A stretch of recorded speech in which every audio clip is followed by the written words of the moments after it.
Ladies and gentlemen, welcome to the most anticipated chess event of 2022, The Candidates, an 8-player tournament, a double round robin, which means they play 14 games with an obscure time control, 2 hours for the first 40 moves. On move 40, you get an extra 30 minutes, and on move 60, you get an extra 15 minutes. So it could be a super long game, but your extra 30 seconds per move do not start until move 60. So you do have the potential to lose on time if you don't manage your time effectively. So many storylines in this event. Ali Reza Firouzja, world's youngest 2800, super young guy, playing in his first Candidates. How will he do? Duda, Report, also young, also their first crack at this. We have Rajabov, who was the wild card from the previous event and the whole coronavirus situation. We have Hikaru and Fabiano Caruana, the Americans. I mean, come on, Fabi, the most experienced player by far in the field. In terms of Candidates, we have Hikaru as well. Just an amazing story to qualify. And last but not least, Yan Nepomniachtchi, the World Championship challenger, back for revenge. Will it go right this time? And Ding Liren, the world number 2, 2800.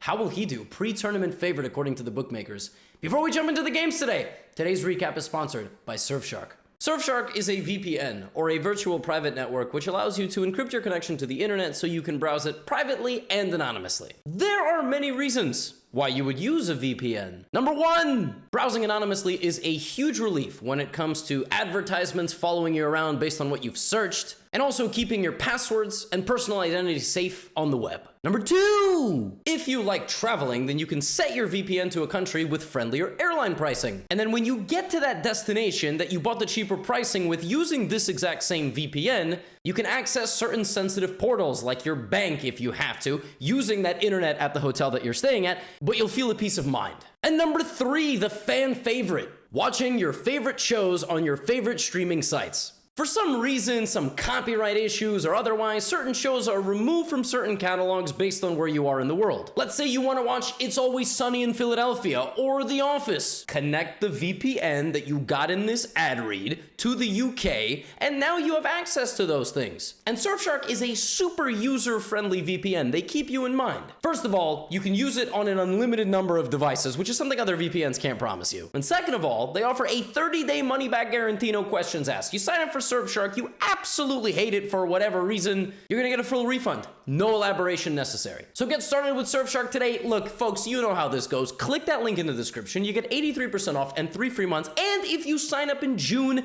they throw in antivirus at no extra cost. Let's get back to the video. We kick things off in the recap of the games with Ding Liren with the white pieces taking on Yan Nepomniachtchi with the black pieces. As I mentioned in the intro, both of these guys have interesting backstories as it pertains to this event. I predicted that Ding Liren would play d4 and go for the Catalan. He surprised me on the first move by playing the English. He didn't surprise me, maybe he also surprised Nepo. Ding has played the English. The English is extremely topical at top level, but it was surprising to see that because Nepo was forced to play knight f6, e6 in the World Championship match, which actually in the top level he had never done before. So he decided none of that happens. Instead, we have a reverse Sicilian c4, e5, g3 looking for bishop g2. And here, one of the most testing lines as of late is to play the move c6. The idea is to play d5 without committing the knight to f6, because in certain positions, the knight can get pinned by the dark squared bishop of white. So c6 is a very popular move. Also, for the sophisticated mirror image understanding audience, this is actually an Alpin Sicilian with colors reversed. e4, c5, c3. It's the c3 Sicilian, right? So we have knight f3 attacking the pawn, hitting the knight right back, and the knight goes to d4. Black plays d5 as planned. The queen comes out so that the knight can be under fire. Knight drops back to c2. And all of this has been played before at the highest level. In fact, I've played this, not at the highest level, but I had a game in an over-the-board tournament against Rusal Ruzman. I don't know how many of you follow my Grandmaster journey, but I had this exact position. Black plays knight a6 because there is no going to c6, and that, you know, they don't want to block the bishop. White castles, bishop e7, and now white has a choice. And generally speaking here, what white does is either try to expand on the queen side or down the middle. Like the move d4 or d3 have occurred many times.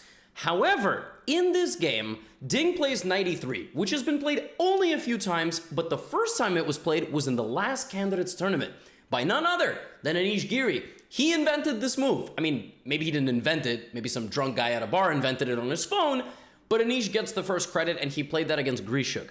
Castles, and now we have a3, and very quickly we're out of known territory. Now, for what it's worth, Stockfish always likes this position for black. I don't know what it is. It loves the activity of the queen, and Nepo makes very quick use of that activity by playing knight to g4, and on the very next move, playing queen h5. Ya nie pomnishi is threatening checkmate on move 13 of the candidates. And an absolutely shocking turn of events, Ding Liren sees the mate and prevents it. Now, you'll notice, though, that Ding is like, I mean, he's playing exactly what I said. He's expanding over here. He's choosing to delay the central expansion. So White had two plans. He goes for this one. But just visually, this looks so striking for Black. You know, Black is arriving down here. And for the life of me, I don't understand why Ding didn't go for knight takes g4. Because after bishop takes, this pawn is just hanging. Like bishop takes e4. Maybe there's some crazy way that Black activates his pieces and it looks kind of scary. But you can always go to b3 and you never need to worry about getting mated. By playing the move h4, this is a permanent hook. A hook is a pawn in front of a king side that can be pretty easily targeted by an enemy pawn. Now, you cannot just go takes, takes, takes, mate, because I just take your knight, and that's not the right coordination of pieces to deliver checkmate anymore.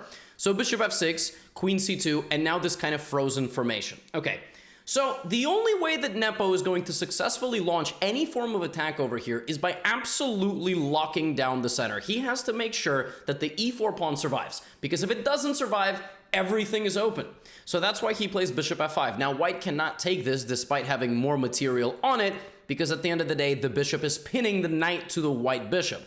If you play a move like rook b1 here, that actually is very logical. Black will immediately have to play defense. But Ding doesn't do that, and instead plays knight a4, trading off the dark squared bishop.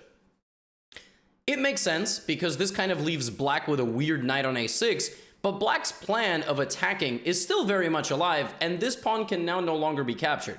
So we have knight c7, knight c4, and Nepo just rook lifts, right?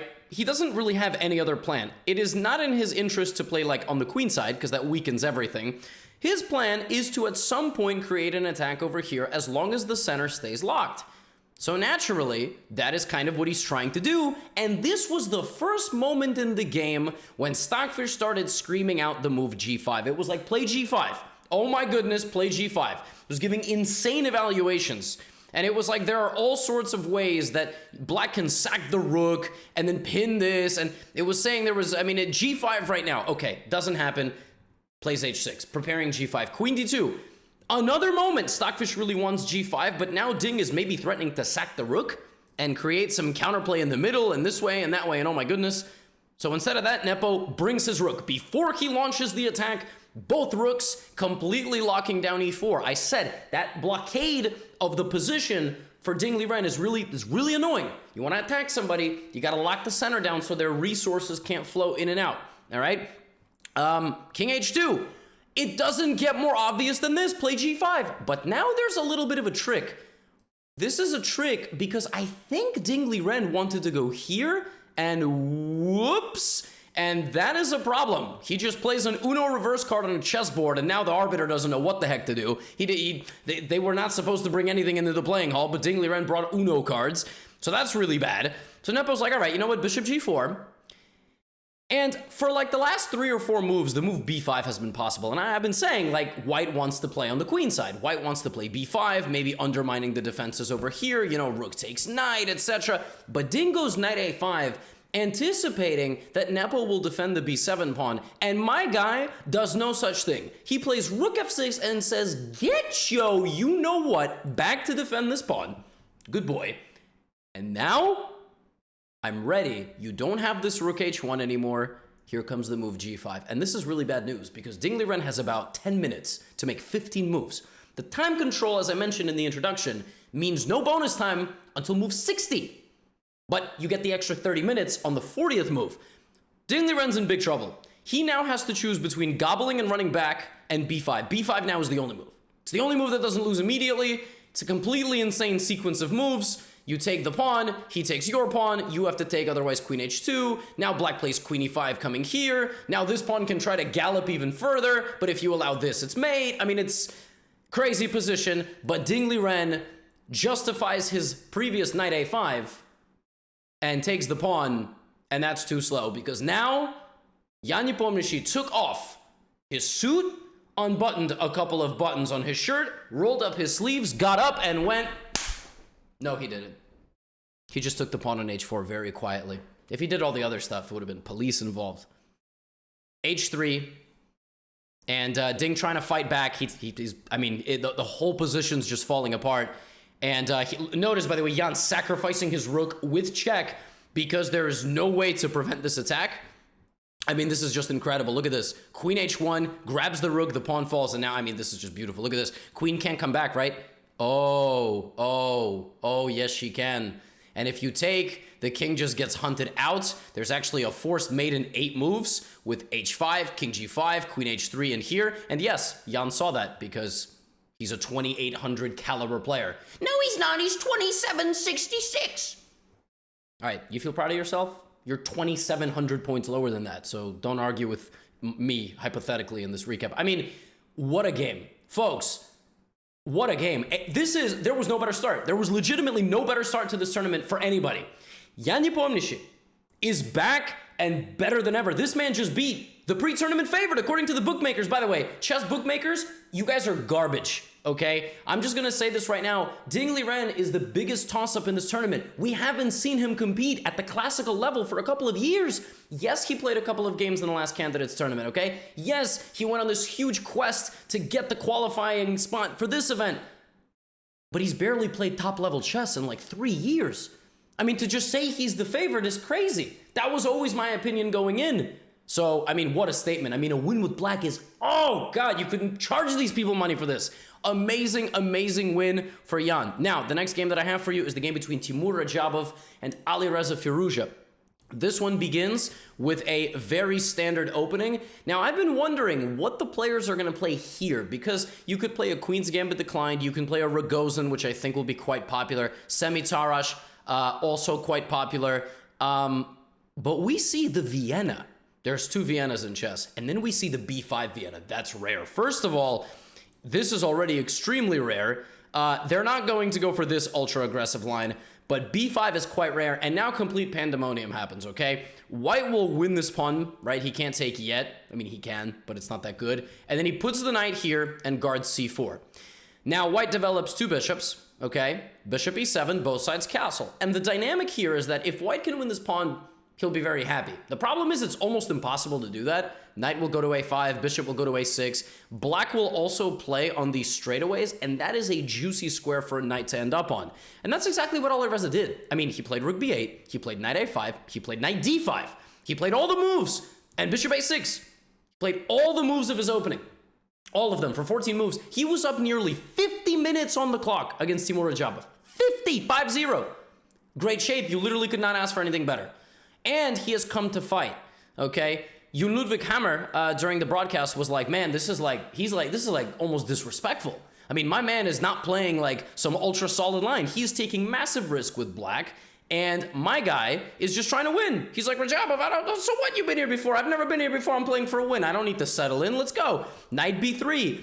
And this was punctuated by what Alireza did right here. All still in his preparation, losing the pawn on c4, but sacrificing his rook, excuse me, to win the light squared bishop and create a blockade on d5 with a queen on a8 and just a laser beam. What the? Who is this guy? This is insane. This is not how you're supposed to play in the candidates. Not that I would know. I'm just echoing what other people say. You play with black in the first round of your first candidates. You're not trying to lose. You're trying to be solid. This dude just sacked an exchange. And the craziest part is, Rajabov could have moved here, he could have moved here or here. Instead, he offered Alireza the exchange back.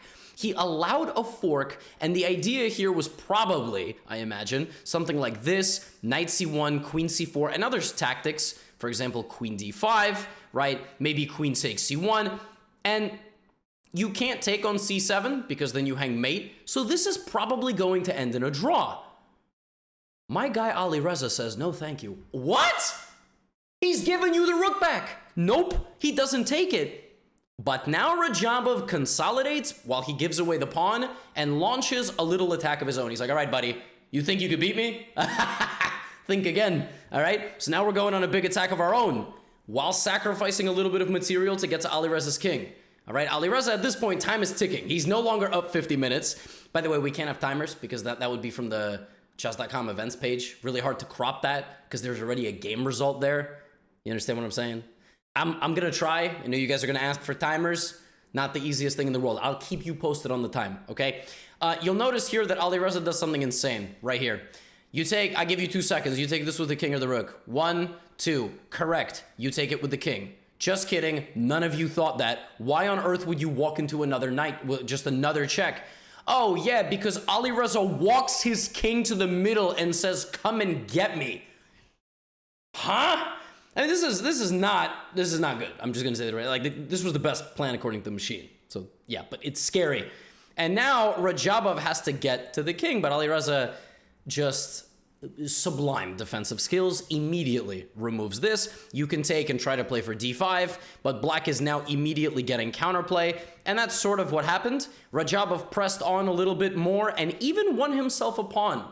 But Alireza correctly does something called simplification. And I'm not talking about fractions. I am talking about the process in chess to simplify the board. Trade pieces off either to guarantee a victory or secure a draw. Not secure a loss. You're more than capable of doing that. You don't even need to simplify, right? 4-on-3 endgame.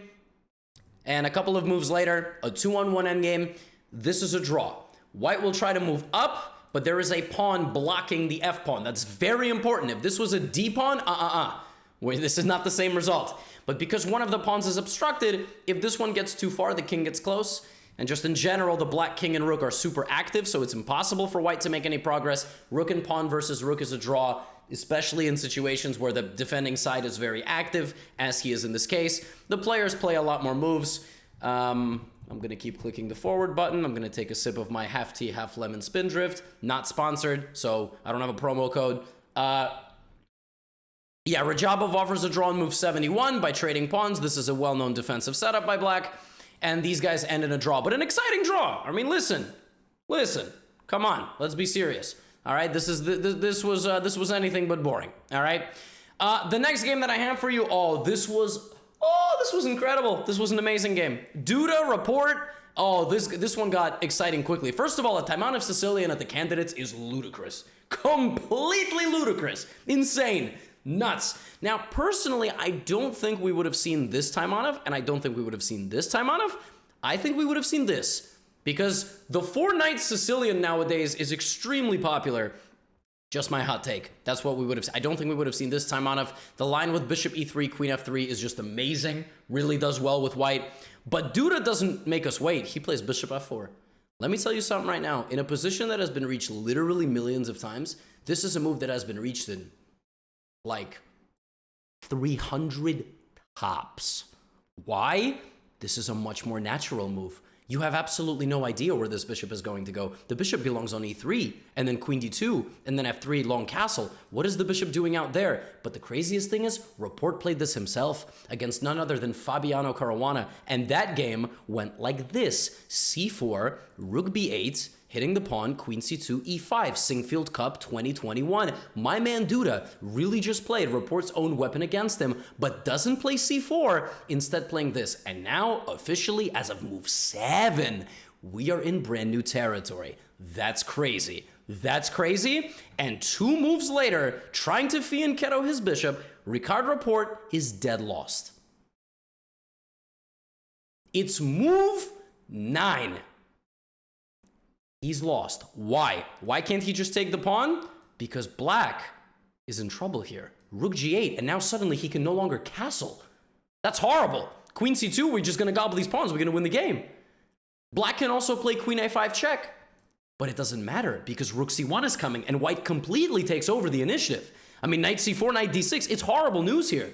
This is devastating. Okay? Report plays e5.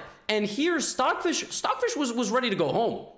I mean, Stockfish was just saying, queen c2, put both rooks on the D and C files, develop the knight, like out here, or maybe like this, and just win the game. I mean, the evaluation literally is already +2.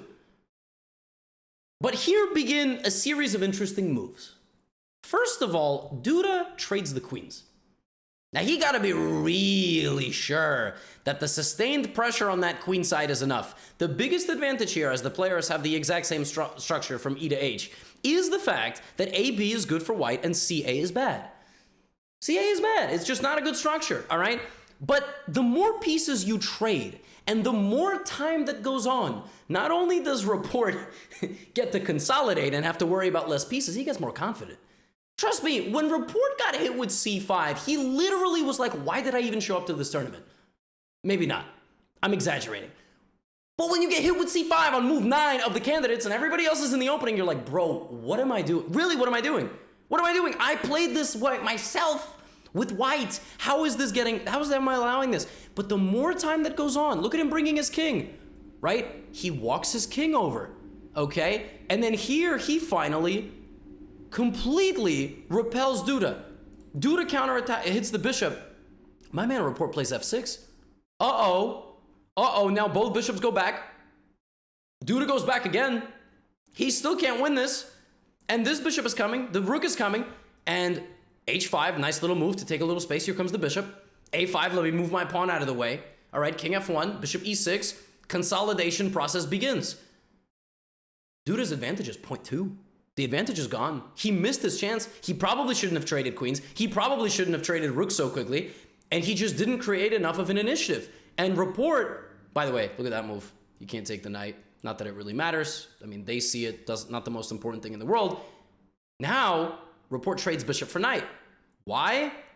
Because he's trying to create a blockade and bishop to e3. I mean, there is really no better way to do that. Here, there was a move that Stockfish gave a4. The point of a4 is that you do what's called fixing this pawn.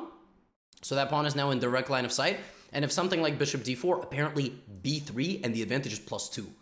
The machine here thinks that black is like out of moves. The next move is bishop b5, for example. You can't take, and black is stuck. Tough to see that. It doesn't happen. The bishop gets here because Duda didn't want his rook in jail, but he could have allowed it, as it turns out. Report sacrifices the pawn on a5, but after rook a8, there are problems. If the bishop goes back to d2, for example, f5, and the initiative is being taken over by Report. So Duda also could have had an endgame where he was up a pawn, but the initiative suddenly completely changed hands. He decided not to do that, and instead goes for an endgame like this, where he does not have an extra pawn, but rather has what's called an outside pass pawn on the a file. Here's the problem with this position. If at any point white does this, and says, haha, I have an extra pawn, you can shake hands. Okay, this is a draw because of the opposite colored bishops. Neither side can make any progress. Bishop d4, I mean, something like this will happen, and that's it. I mean, black is just extremely active. This is what we just call a draw, right? This is opposite colored bishops. White can't get to black's pawns. Black can't get to white pawns. That's it. You can't even push this, right? So instead of that, Duda tries to apply a little bit of pressure here, and I'm literally just clicking the forward button. This took many hours of time, but despite his best efforts, and I mean, this is really as close as he got. Like, the whole squad went to the queen side, but black's active, and that's what Report relied on this entire game. And my guy, Richie, survives a massive scare as finally the liquidation happens, and here they do something a lot of chess players do. They play till, like, kings or king and one more pawn. There was obviously no way that these pawns were going to get through. This game ends in a draw as well. Very exciting. Report survives the biggest scare of his life. Big miss for Duda. But that leaves me with a fourth and final game. Fabiano Caruana versus Hikaru Nakamura. The story, right? Fabi, the only guy in recent memory who hasn't lost a game against Magnus in the World Championship match in the Classical. Everybody else has been beaten by Magnus. Hikaru, I mean, the story writes itself. Everybody's very curious to see what happens. Now, before this game, I talked about this on stream a long time ago. I talked about this on YouTube a few times as well. I thought that Fabi would play e4, and I predicted Fabi would play one of two things. The Italian, to avoid Hikaru's Berlin, or allow the Berlin, but play the anti-Berlin and not allow this, and that's exactly what Fabiano did. So I was very interested to predict the opening. Now, couple of things about this game. It is a brutal game to play black against Fabiano when he has time to prepare. He's probably the best classical player in the field, even though the ratings are all over the place. Most experience, he's played in the most candidates, and he has the best score against HIKARU in the field. Like, HIKARU has a better classical score against everybody else, but in the last, like, 6 to 7 years, it's been all Fabi. So very interesting to see what HIKARU is going to do. We have a relatively mainline opening, but Fabi chooses this plan with knight b3. Not very popular. He said himself that it was played against HIKARU in some of his Title Tuesday games, but here, for example, Magnus played b3 against HIKARU, so there is some experience. And now there's a couple of plans for black. HIKARU chooses queen e7, and the point of queen e7 normally is that you're going to long castle. White is going to go here, which is the entire point of playing the move knight b3, and then black will play long castles, and in the database there was a couple of games. Black plays for this, white plays for this, total insanity. But HIKARU plays rook b8. This is a novelty, and I don't think it's his prep because he spent 14 minutes on it. If it was his prep, he probably would have played it instantly. When I saw it, I was like, oh, it's never been played before. It must be his prep. It didn't seem that way, and Fabiano himself was like, yeah, I thought I got like a good position from the opening, but now Fabi plays a very provocative move. He does not play b3, bishop b2 targeting this. He does not play knight g5 looking for the bishop. He allows HIKARU to push some kingside pawns. And visually speaking, right, black, that's why black does this. Visually speaking, a couple of things strike you here. Number one, where the heck is black going to castle? He's definitely not going to castle short now, right? Because now his pieces are weak. But at the same time, white's got to do something like right now. Because if white plays a couple of lazy moves like a3, this is a very serious problem. Like, it's very serious. Like, it's very serious. I mean, it is a very critical decision from HIKARU to play exactly in this fashion. So Fabiano plays d4, striking in the middle. Now, HIKARU here can take. There's a lot of crazy variations, h5, queen f6, but he blitzes, doesn't even hesitate to go here, supporting both pawns. Ben Feingold somewhere twitching. Someone played f6, and then the candidates no less. I mean, but HIKARU has a plan. He's going to solidify the center, and he's going to play h5, h4 now. So what is Fabi going to do? Well, he plays queen to d3. Multi-purpose move. You can always go behind. The queen can always go here and pressure various things. The knight can come back to c4 now, defended by the queen, getting a helping hand. And now HIKARU plays h5, and Fabiano takes and goes for a position of horses versus pointed hats. Here, if Fabi had played queen c3, applying some pressure, that seemed to be the way to go. But instead of that, he played this move, and all of a sudden, all of HIKARU's dreams came true because he played a very good solidifying move, defending this pawn like this, and he's not even worse. If anything, he's better after 18 moves of play with the black pieces against Fabiano Caruana of the 2022 candidates. You could not have asked for a better scenario. So, Fabi plays queen e3. That's a fork, danger levels, hit the knight, knight goes back to d2.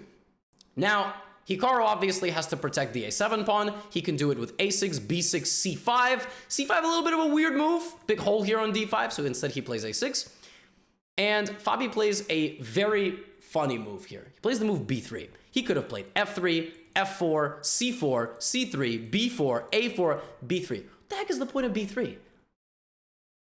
Sure, in the long run, maybe you want to play c4. Okay, build like this nice little pawn chain, protect against d5. Here, Fabi said after the game that he was concerned about an idea that black had, which was king d7. Manually walking the king to c8, which is just incredible. And then just going all out. So basically like h4, you know, just like HIKARU's going to use these pawns. And what he's going to do is he's going to walk his king over there. So Fabi said, oh, I was thinking knight c4, and then bishop c4, b c4. You know, Fabi was like thinking something like this. That's why b3 is an interesting idea, knight c4. And king d7 is a move that Stockfish likes. It also just likes h4, like I said, just advancing, you know, waiting for something like this, just continuing to bludgeon this side of the board, maybe h3. But HIKARU reached for his king here and decided not to walk it over or do this, but to castle short. And I said a while ago, there is no way black is going to do that because he just moved all his pawns. And Fabi said during his interview after the game, he said, you know, when he played short castle, I thought I'm playing for an advantage again because I'm going to go f3. And I'm going to try to open this up. So Hikaru must have anticipated this, swung his queen over. Now we have takes, takes. And Fabiano just casually brings his rook. And a couple of moves later, this whole idea of b3, faking knight c4 and potentially c4 in the future, turned out to be absolutely brilliant. Because Hikaru lunged forward in the middle, Fabi traded and applied some pressure to the e-pawn now. And you see how White's pawns, 4 out of 5 haven't moved, 1 moved 1 square. Black's pawns have all moved, and these have moved a ton. They are tired, right? And if White can just absorb that momentum and zig and zag around it, Black is gonna have certain problems here, right? So takes, takes, and now c4, and it seems like, I mean, the initiative rolled to Fabi, and my man said, what are you gonna do about c4 now? And the position's tough. I mean, if you take this, these all are just sitting ducks, okay? So Hikaru's got to decide, is he going to make counterplay on the f-file? He decides to play rook e8, trying to guard this. And he is defending everything, but now a beautiful move by Fabiano to completely change the direction of the position and apply pressure from a totally new angle, knight f1. Running out to the dark squares, which the bishop obviously cannot help with. Okay, now we have an infiltration to h6, and here we begin a little bit of piece shuffling, because remember, we have to make it to the 40th move, right? So queen d6, knight e3, and Hikaru here begins playing stockfish level defense. Like, White is going to play rook f1, rook f6, rook g6, or knight f5, and the game will end, because Black has 0 counterplay on the king. This bishop is completely gone. Can't participate in the game because it's blocked by its own pawn. So what Hikaru does is sacks a pawn. If White takes the queens off the board, Black will not lose, most likely. This endgame is actually quite holdable. Knight and rook versus knight and versus bishop and rook. Fabi takes with the pawn. Apparently rook f1 here was a really good move, just ignoring this, but okay, Fabi's a human being. And now we begin a queen dance. Hikaru begins harassing the queen for a trade. Harassing the queen for a trade. Fabi goes here, allows this, slides the rook over. This is guarded. Harassing the queen for a trade once again, and now both sides have to make 2 more moves.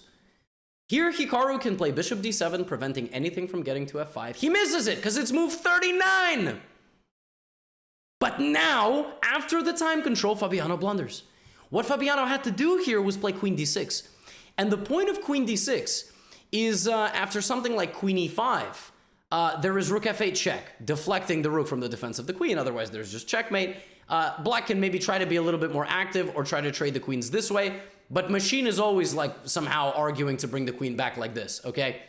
But instead of that, now Hikaru finds bishop d7. I mean, now we have a brand new game because nothing can go to f5. This is incredible. I mean, this man is actually going to hold this position, right? Fabi thinks for a bit, plays rook d1. Rook d1 is keeping an eye on this bishop. You say, Levy, what's the big deal? I mean, you can't even take it. Again, the idea is not to take it. The idea is to get in. That's it. That's all White wants. He's like a move. He's a move or 2 away from just exposing how weak Black's king is, right? So naturally, you want to prevent this. There is another move here that Stockfish gives, which is rook to e7. You say, how does that prevent anything? Rook to d5 is still this, but now you have check. And if king h2, you have rook h7. That's the defensive idea. But by the way, you don't even win the queen because I have check and rook h5. I can rook h5, check and rook, right? So the game goes on, but rook e7 is the defensive idea, just defending everything. Instead of that, Hikaru plays bishop e6, which is a logical move. You sacrifice this pawn for a little bit of activity and you prevent knight d5 entirely, which is why Fabiano Caruana plays knight d5 entirely. What?